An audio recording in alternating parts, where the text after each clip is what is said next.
दोस्तों मैं आपको बता दूं कि जिस प्रकार से छोटा मंदिर मॉडल जो समाप्त हो चुका था वो दोबारा से स्टॉक में आ चुका है, आप इसको ले सकते हैं। और जिस प्रकार से हमने कहा था कि एक स्टैंड के साथ में हम आपको 12 ज्योतिर्लिंग इसी मटेरियल में देंगे, इसी रेट में देंगे, वो भी वेबसाइट पर आ चुका है, लेकिन क्वांटिटी केवल 10-10 के आसपास ही रखी गई है। तो जिनको भी खरीदना है वो जल्द से जल्द जाकर के खरीद सकते हैं।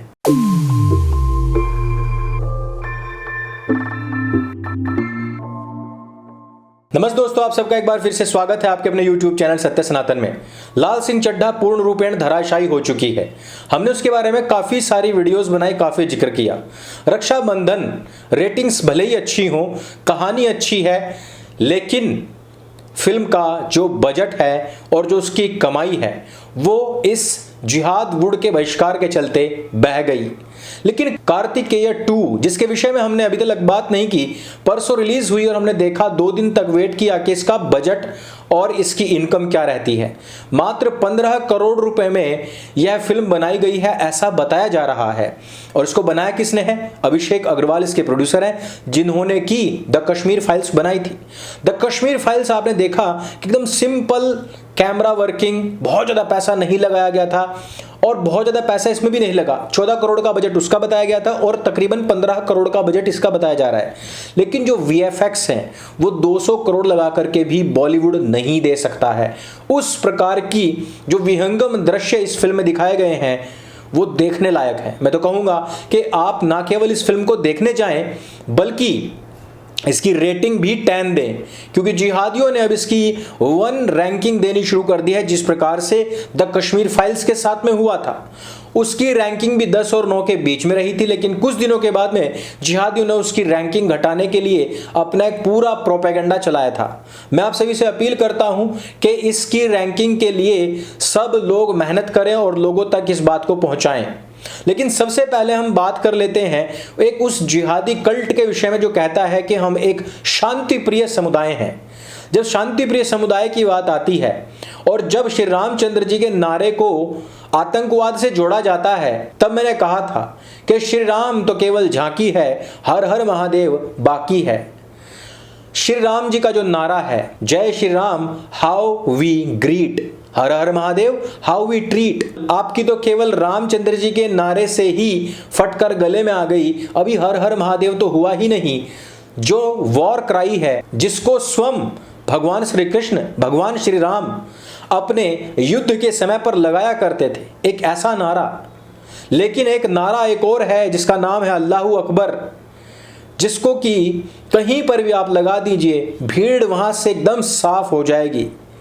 जिसको अपने मजहब के ऊपर अमन और शांति का मजहब होने का बड़ा घमंड या गलत फहमी हो, वो कहीं पर भी खड़ा होकर के इस नारे को एक बार लगाए तो सही। और ऐसा ही हुआ भी।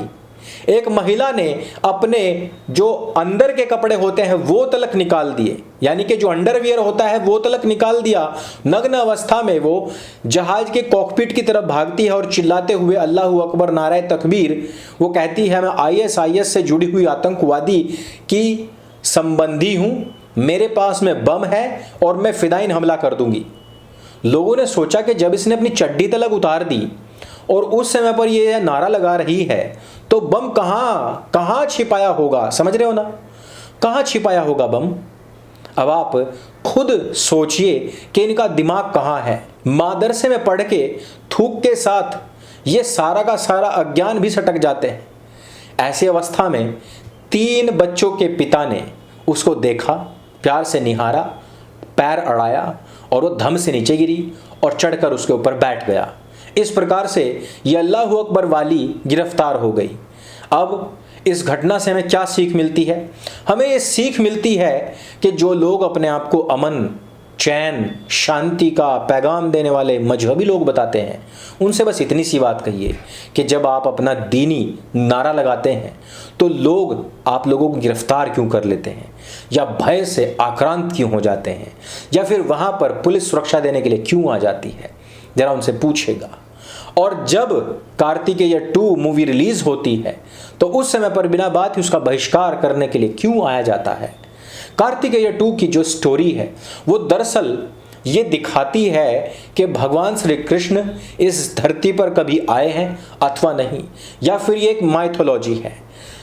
पुरानी कहानी यानी कि द्वापर युग की कहानी और आज कलयुग में घटित होने वाली जो एक कहानी है, इन दोनों का तारतम्य बनाते हुए द्वारिका नगरी का जो रहस्य है उसका उद्घाटन करने के लिए चलता है। वैसे आपने द्वारका नगरी की जो रहस्य हैं उनके ऊपर काफ़ी सारे वीडियोस ऑलरेडी यूट्यूब पर देखे होंगे। इसके ऊपर डिस्कवरी में, हिस्ट्री चैनल्स पर काफ़ी वीडियोस आ चुके हैं। यहाँ तक कि द्वारिका नगरी पूर्ण रूपेण समुद्र में समा गई थी और नीचे द्वारिका नगरी है, उसके विषय में भी काफ़ी रिसर्च चली है।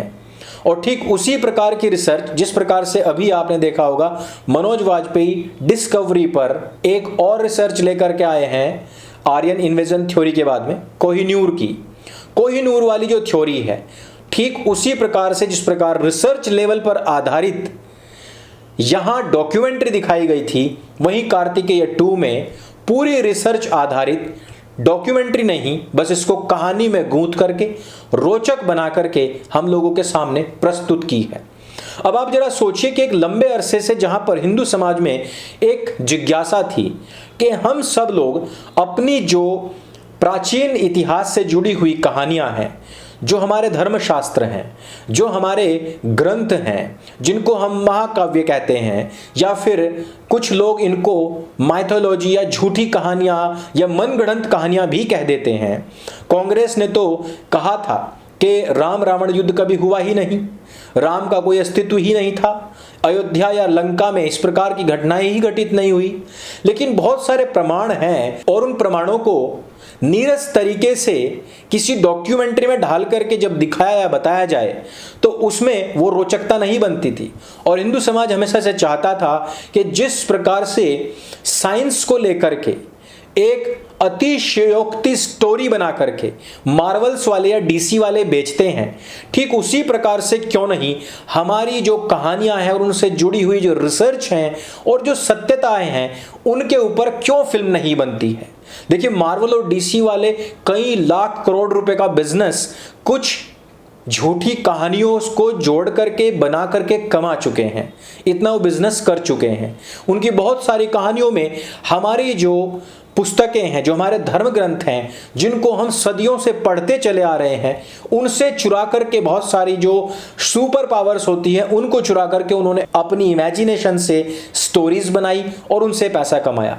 लेकिन हम अपने सत्य ग्रंथों के आधार पर, उनके प्रमाणों के इस धरती पर होने के बावजूद भी उस प्रकार की कहानियां नहीं बना पाए थे। कार्तिकेय 2 उसमें ही एक बहुत बड़ा योगदान अपना देती है और इस प्रकार की कहानी को वो सामने लेकर के आती है। मेरा तो सभी से अनुरोध होगा कि आप सब लोग कार्तिकेय 2 मूवी जरूर देखने के लिए जाएं। इस प्रकार की फिल्में बहुत कम आती हैं। जिस प्रकार से द कश्मीर फाइल्स को शुरुआत में केवल 300-400 स्क्रीन ही मिली थी, बहुत कम शोज मिले थे, ठीक उसी प्रकार से कार्तिकेय 2 के साथ में भी यही दोगलापन हो रहा है। उनके शोज काफी कम हैं, काफी कम स्क्रीन पर उसको रिलीज किया गया है, लेकिन जिस प्रकार से लोगों की डिमांड के बाद में 400 से सीधे 4000 स्क्रीन पर द कश्मीर फाइल्स पहुंची थी, ठीक उसी प्रकार से कार्तिकेय 2 की कहानी को भी हम लोगों को स्वयं से आगे बढ़ करके प्रमोट करना होगा। उस कहानी को देखने के लिए हमें स्वयं से आगे जाकर डिमांड पैदा करनी होगी। जब डिमांड पैदा होगी तभी जाकर के इसको स्क्रीन्स भी मिलेंगी। एक बात हमेशा याद रखना कि आवश्यकता आविष्कार की जन्य तो होती है, लेकिन डिमांड और सप्लाई का जो सिस्टम है इसको हम कभी नहीं भूल सकते। एक समय था जब विरोध हुआ था, जबरदस्त विरोध हुआ था द कश्मीर फाइल्स का, कोई भी उसको लगाने से डर रहा था, बाहर पोस्टर भी नहीं लग रहे थे। वही प्रोड्यूसर है, वही भावना है और वही अनुपम खेर भी है। कहानी सच्ची घटनाओं पर आधारित है। आप लोगों को आगे आना पड़ेगा, आगे बढ़ करके इन सब लोगों को सपोर्ट करना होगा। नहीं तो सपोर्ट लेने के लिए तो आज की तारीख में हिजबुल मुजाहिदीन और जैश-ए मोहम्मद के आतंकवादी भी हैं खड़े हुए, और 25 करोड़ लोग उनका भरपूर सहयोग कर रहे हैं, उनको आगे बढ़ने के लिए प्रेरणा दे रहे हैं, पैसा दे रहे हैं। याद है ना अभी एक आतंकवादी 19 साल का गिरफ्तार हुआ है। सहारनपुर से पकड़े गए नदीम का साथी जो नुपुर शर्मा की हत्या के लिए तैयारी कर रहा था। आईएसआईएस से संबंधित ये लोग भारतवर्ष में आतंकवाद फैलाने का प्रयास कर रहे हैं और इनके पीछे हर एक मादरसा छाप खड़ा हुआ है, क्योंकि इन सब का संबंध भी मादरसाओं से ही था। यही नहीं, एमआईएम का नेता भी इन आतंकवादी संगठनों से संपर्क करता हुआ आतंकवाद फैलाता हुआ पकड़ा गया है। देवबंद से इसी प्रकार से आतंकवादी पकड़ा गया था। राजस्थान से योगी जी को जान से मारने की धमकी देने वाला भी एक मादरसा छाप ही है। वो लोग सपोर्ट करते हैं अपने लोगों को आतंकवाद फैलाने के लिए। हम लोग अपने लोगों को सपोर्ट नहीं कर पाते हैं सत्यता को फैलाने के लिए भी। विचार तो करना होगा। अंत में मैं एक बार फिर से यही कहना चाहूँगा कि आप सभी लोग रेटिंग पर अवश्य ध्यान दें, फिल्म की डिमांड करें।